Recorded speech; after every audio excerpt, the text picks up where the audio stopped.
and welcome back to Bourbon Barrel Talk. I'm your host, Scott Minton. Today we're back in the Brock Bourbon Bar. We're drinking a little wheated stuff. Like we got some wheated bourbon and some wheated whiskey, and then Nick, what we always say, right? All bourbon is whiskey, but not all whiskey is bourbon. Yep, that's exactly right. Exactly. I mean, it's equal opportunity because over the years we've run into weird mash bills, weird grain combinations. I mean, things with even where was it? Rye was the second grain and wheat was the third grain, and no malt. I mean, that's crazy. And to me, today's episode is everybody knows we are Starlight people. Like we love supporting the Hubers and the stuff they're doing up there. They're close and within literally miles of this house, right? And I was not a massive fan of the first wheated whiskey release that they did, so we wanted to give them another chance, from myself, for my perspective. So you picked up a bottle of the wheated whiskey, and we're going to compare it and contrast it to a wheated bourbon today. So let's talk a little bit about that. I think you've got one of the bottles over there. I think you got the Starlight one. So what do you got, bud? Yep, I got the Starlight. This was released from the Repeal Day this past December as part of their releases, and this was a Christian Huber release.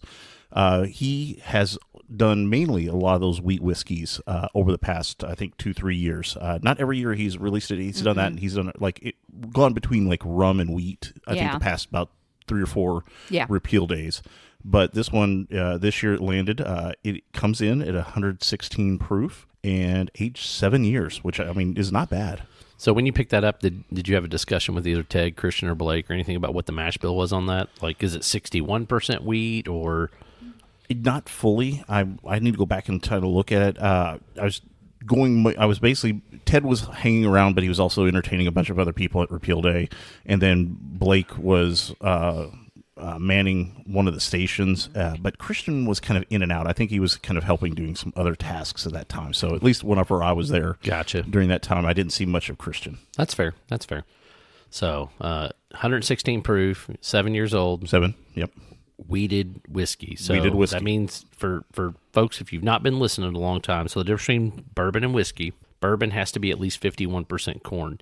Any other product that is like named wheated or rye or anything like that, that means at least 51% of the grain has to be either wheat or rye if you're drinking a rye whiskey or a wheated whiskey. So that means that the primary grain is not corn in this situation. Yes, that is correct. So let's dive into this. Oh, Barbara's over there just smiling away. She took like one whiff, or did she just like gleeing over here? So for me, wheated whiskey it's always weird, and it's wheated whiskey like the Bernheims. This, I want to say it was one of the Heaven Hill products. I think they did a wheated something or another, but wheat for some reason like always like has like a ethanol quality on the nose.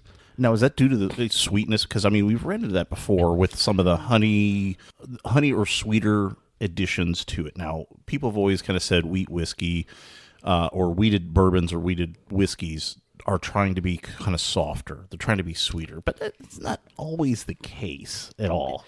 I don't know why it's the case. I've just noticed that when I sniff wheated whiskey, it typically has a little bit more of a nose, like ethanol-y burn to it. A little bit more of that nose burn. Yeah. And it's not that it's unapproachable or hot. It's just it's hotter than standard bourbon. Yeah, no, I agree with you. No, I'm really trying to dive in on that. That's crazy. Right. I'm getting trying to go into this wheat whiskey. I'm getting a little bit of kind of almost like I want to go not like heavy. It's like this mash of a little tiny bit of floral hints are coming in, but I'm also getting a little bit of baking spice, in there mixed in. Yeah, I'm thinking like floral hay. There's definitely like some really nice sweet like sugary undertones on the nose. More like I'd say like a darker sugar, like a brown sugar, or maybe like a molasses. Right. I was trying to do it best because it's not honeysuckle. Because honeysuckle has more of that high sugary, sweet smell to it. This is more of a deep, rich sweetness. Yeah, it's more that rich. Yeah, I would almost go like that. Dark brown sugar. For those that don't know the difference between regular brown sugar or what makes brown sugar is that they mix a little bit of molasses. with brown sugar or with regular sugar to make that come through. And then the dark brown sugar is just more of that molasses mixed in with it to kind of make that darker richness and sweetness. It's got some sweetness to it. It does have a little heat right on the tip of your tongue. There is a little bit of baking spice, but it's very, very mild. It's like sweet, high texture. It's got a lot of mouth coverage, though. I wonder what the malt is on this. I wonder, too. It's a weird ride for me because that first pull, as you say, you got a little heat on the tip of the tongue. It was like right after that mid-tongue, I was waiting for something to happen. Nothing happened. It like dipped down. And then all of a sudden, towards that mid to back palate, all of a sudden it started reacting. You know, I could start to get a little tingle, a little flavor coming through. And then that mouthfeel just kind of like spread out. Yeah, it's all in my mouth. Like I can feel it, cheeks, upper tongue, all of it. Yes, that's my wife. I really feel like it's got a lot. And I'm we don't sorry, know, I didn't segue there. I get it. I don't know if it's mainly a high malt that I'm tasting there, or if that's just the body from the wheat. But there's a whole lot of like texture to this. Like it's got a creaminess to it. Yeah, almost like you could chew it. Yeah, for sure. It's got a lot going on. This Tech is Sports trying to check on something. This does. It's got a little bit more to it than that first batch that I tried that I think was like right at 6 years old, if I remember correctly. Yeah. So I don't know. While you're doing tech support, I'm going to talk about this next bottle. All right, fantastic. So the next one we're looking at is a Larceny Barrel Proof. It's coming in at 117.4 proof. This is B525, so that's the second batch that they released in 2025, so May of 2025, and 117.4 proof. So we're going in proof order today. What I love is the fact that, it says the old Johnny Fitzgerald, where is, obviously Old Fitz is a wheated bourbon and at 100 proof. And these are like, what, between 6 and 8 years, I think you said, Nick? Yes, typically those, or since this barrel proof is a small batch, for those Heaven Hill releases of this, it's basically generally thought that they are between 6 and 8 years old, kind of like in that small batch range. Dude, the nose on this is way different. Yeah, I don't get any of that ethanol. I get a little bit of it, just in my right nostril, though. The left is definitely all the sweetness and a little bit of that floral note. Yeah. It's always crazy how on the right side I get one thing, on the left side I get another. So I think there's 2 possible mash bills for the Starlight? For the Starlight. All right. First one is 95.5. Oh, 95% wheat. Okay, 5% malted barley. Yep. Okay. And then the other one is 80-20 malt. As a secondary. Okay. I'm wondering if that's the 80-20.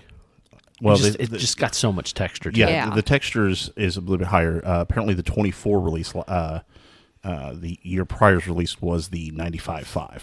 All right, Barbara, are you getting that tobacco note on this one? Yeah. Okay. I was, and I swear to you not, if I didn't know any better, there's just a hint of mint on the nose.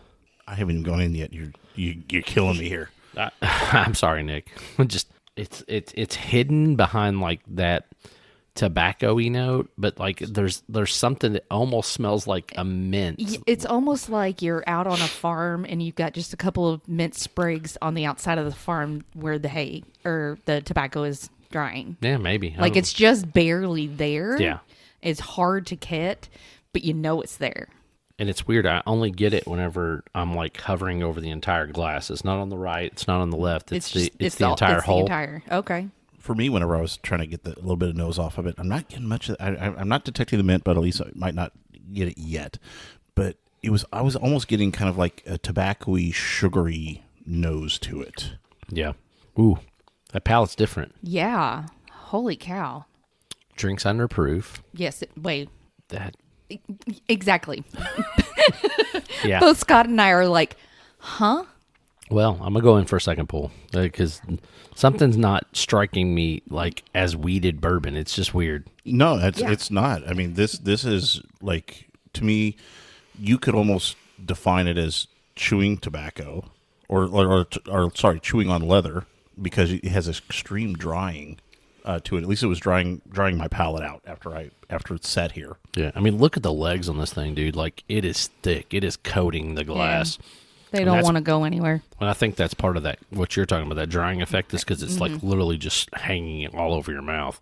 But there's like that hay / really, really sweet undertone. Yeah, that sweet is really getting me.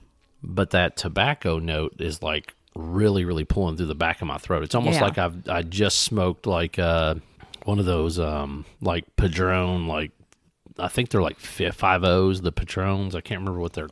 I would say this would be close to one of Barbara's acids. It didn't taste that sweet, and at least not to me. But I would say some of the darker ones, not like the really sweet ones. Okay. Yeah, probably that dark one that we did. Yeah. Because usually when I smoke, I can get behind that.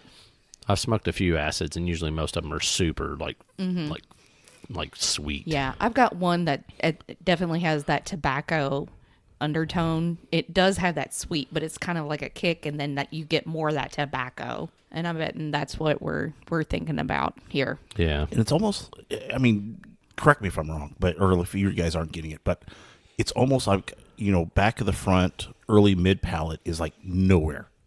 At least like I'm not getting anything there. I'm getting like kind of the tip of the tongue, a little bit of sweetness, and it's like back part of the, start of the back palate or back part of the tongue. That's where the coating is hit, at least for me, and that's where all the flavor is at, and then it kind of spreads out from there. Yeah, I would quasi agree with that. I think the mid palate is more of like, it's like a quick floral note that's just kind of Okay. flying over your tongue. It's pretty quick. It is quick.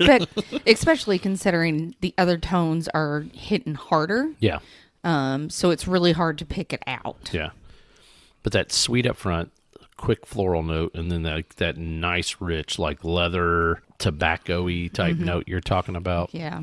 As I'm probably on my third or fourth kind of like sip or pull of this, I'm really the kind of like, you still get the drying, but a little bit more of like a dry aged hay, like in a barn, is starting to come out a little bit more as kind of that flavor that kind of lingers over time. I don't hate that description. Mm-hmm.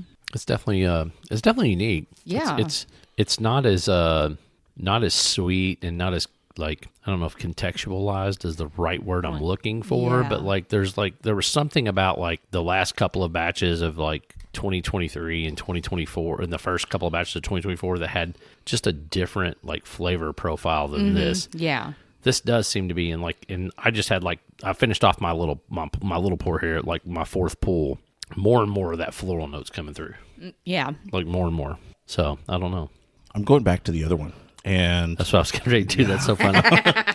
And it's kind of standing up to it, but it's almost at it's the same level. I'm not getting the same mouthfeel because I'm wondering, even though I kind of rinsed a little bit, grabbing a drink of water there in between, but I'm not getting, it's not hitting as hard as it did the first time. No, it's not. And I think it's because this one like coated. It had a coating, but also I think this is sweeter and smoother. Mm-hmm. Yes. Like it's less rigid around the back end of your flavor profile or of your palate. So I don't know. They're definitely good, but in different ways. Yeah. I think it depends on the day. If you're really into... I don't know if it would depend on the day for me. Okay. I'm pretty confident I have a one that I prefer over the other, which I'm surprised, but there's one I definitely prefer over the other. Okay. I would say if I had to pick between these two, I'd go with the Starlight bottle, and it's because of that like sweet texturized undertone, right? Like, and I'm surprised because, like I said, the last Wheated whiskey I had, which I think was like 6 years old, I was like, "Ooh, I don't know, guys. I don't like. I think it needs some more time." Is what I was kind of thinking to myself. Well, this one has a little more time. A little more there time makes a difference, now right? You like it. Yeah, absolutely. Yeah, I mean, you add another year to it. Yep. See what happens. And it's funny because, like, what was it? The makers we tried was it Red Star Hill? Why can't I think of it? We still have Star some. Hill. The Star Hill Farm. Yeah, Star Hill Farm. The Star Hill Farm, like that Wheated whiskey, like that's what it kind of reminded me of. Not quite as rich of a flavor profile as the Star Hill Farm. Okay. But it had some of those sweet textures, a little bit of that floral note, and just a touch of baking spice on that Wheated whiskey. Whereas the Larceny, like I've had so much Larceny in my life, right? And I've had probably most of the barrel proof batches. This one to me does not hold up as well as some of the other series that they'd released, at least especially in like 23, 24. Okay. Yeah, it makes me wonder if, with the current trend in bourbon, that we might be seeing them bump up the age in future releases here over the course of the next couple of years. I mean, I'm going to say I hope so. I mean, but We'll see. Are you 6-7ing this? no. It's the fact that, I mean, with Beam, right, like they're shutting down a still for Yeah. the better part of a year. Well, I mean, it's like Now, one of three that they have. Right, but I mean, it's their But still. it's their main operating still, yeah, right? that's the big one. And that being said, like they have enough production, they have enough stuff out there, right? Like and people think it's because the bourbon boom's dead, things like that. That barrel, I mean, that still has been running nonstop for over 20 years. Right, and I think It needed maintenance. well, it probably more than just the week shutdown that they usually get, Yeah. right? the cleansing or Yes. the wipe down is pretty much. But yeah, no, I mean, if they want to get to more efficient, distilling, trying to get more in the modern age. I mean, there's been a lot of technological changes in the stills over the past 20 years, especially how much automation there is now. Yeah, I think, honestly, I think it's less of that and more about creating efficiency. I think those stills, as they get so old, they get pitted, they have to change plates, things like that. Yeah. And it was a massive overhaul. And to do that, I mean, it's going to take an extended time period. And they know that they overproduced for a while, so they're going to let it run, right? So Yeah.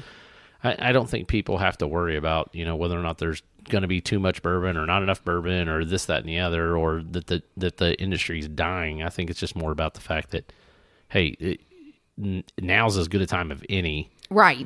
because of how much production places have been putting in. Exactly. Right. Yes. Yeah. Yeah. There's production has been extreme. Let's say the past 5-6 years, Right? If not a little bit longer than that. But now that there's like a little dip right now in the bourbon, it is a good time because they have so many. I mean, everybody has so many barrels out there right now. I think what somebody ended up estimating, it's over like 16 million barrels right now. There's like enough for like every Kentuckian to have 3 barrels or 4 barrels of whiskey. Like that's a lot of whiskey. Now, could you and I, or Barbara drink a barrel of whiskey, 3 barrels of whiskey before we die? Yeah, probably. Easy. But your average Kentuckian probably cannot. So Very true. all right, so I picked mine. I got Starlight. What do y'all got? Okay. Do you want to go, Barbara, or are you still debating? Go ahead. All right. I'm about the same boat as you because I think the Starlight needed the age.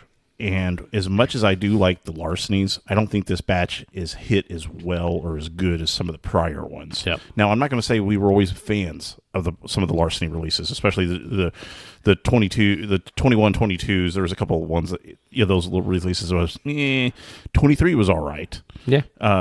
But this is actually, I don't actually remember trying any of the 24s. I think this is the first time in quite a, we'll say harkens back because we haven't used harken for a while. Wow, we haven't.